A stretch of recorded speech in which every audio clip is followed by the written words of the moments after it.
এভাবে করে ধরে নাও।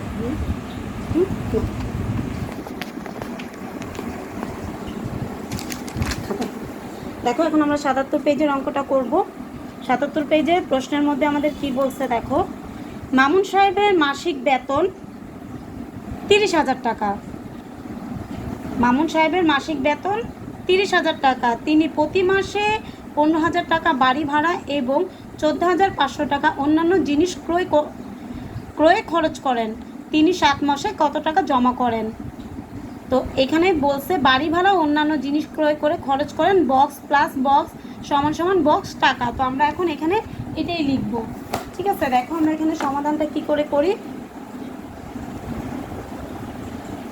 আমরা এখানে লিখে নিই, এখানে না দিচ্ছে বাড়ি ভাড়া, আমার লেখাটা করবো। ঠিক আছে, বাড়ি ভাড়া ও অন্যান্য জিনিস ক্রয়ে খরচ করেন দিয়ে এখানে দেখো বক্স যোগ বক্স সমান সমান বক্স দিয়ে টাকা। তো এখানে বাড়ি ভাড়ায় তিনি কত টাকা খরচ করেন? বাড়ি ভাড়ায় খরচ করেন ১৫,০০০ টাকা। ১৫,০০০ টাকা।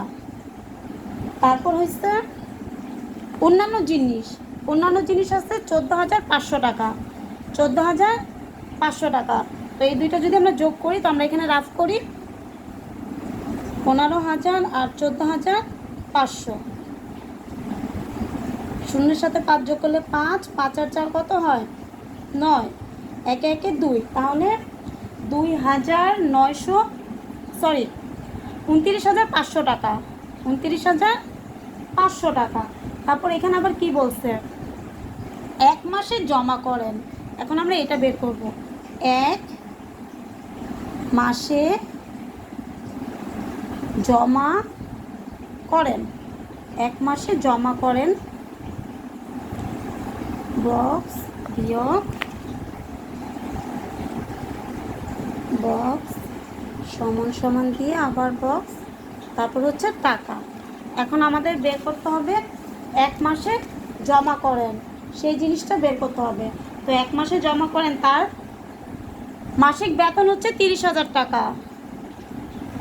মাসিক বেতন হচ্ছে ৩০,০০০ টাকা। আর সে হচ্ছে মোট খরচ করে বাড়ি ভাড়া আর অন্যান্য জিনিসের জন্য খরচ করে ২৯,৫০০ টাকা। তো এখন আমরা এটা থেকে এটা বিয়োগ করে যেটা পাবো সেটাই হচ্ছে সে ১ মাসে জমা করে। বুঝতে পারছো? তো ৩০,০০০ থেকে যদি ২৯,৫০০ বাদ দেয়, তাহলে আমাদের কত থাকে বলো? বলো কত থাকে? ৩০,০০০ থেকে ২৯,৫০০ চলে গেলে কত থাকে বলতে পারবে? না রাফ করব?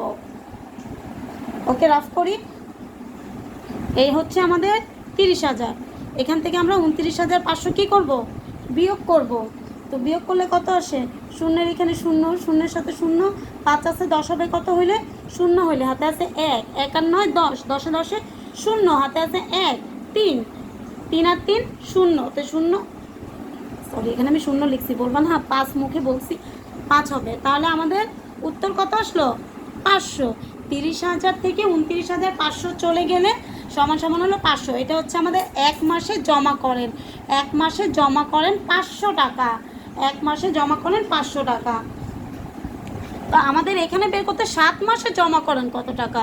তারপর আমরা নিচে লিখব ৭ মাসে জমা করেন। তো এই বক্স এখানে লিখব ৫০০। এটা যেহেতু ১ মাসে, এটার সাথে যখন আমরা ৭ গুণ করব সেটা হয়ে যাবে ৭ মাসে। তো ৫ ৭ কত? ৩৫। ৩৫ লিখে এই দুইটা শূন্য বসায় দিলে আমাদের হয়ে যাবে সে ৭ মাসে কত টাকা কি করে জমা করে। আর যদি তারপরও তোমার প্রবলেম হয়, তুমি কি করবে? রাফ করে নিবে। এই ৫০০র সাথে ৭কে রাফ করে নিবে, গুণ করে নিবে। আমি গুণ করে দিলাম না, আমি জাস্ট ডাইরেক্ট বলে দিলাম। তুমি যদি মনে করো তোমার প্রয়োজন, তাহলে তুমি অবশ্যই রাফ করে নিবে। এটাই হচ্ছে আমাদের অঙ্কের সমাধান। দেখছো কিভাবে করছি? ভালো করে কথা বলো।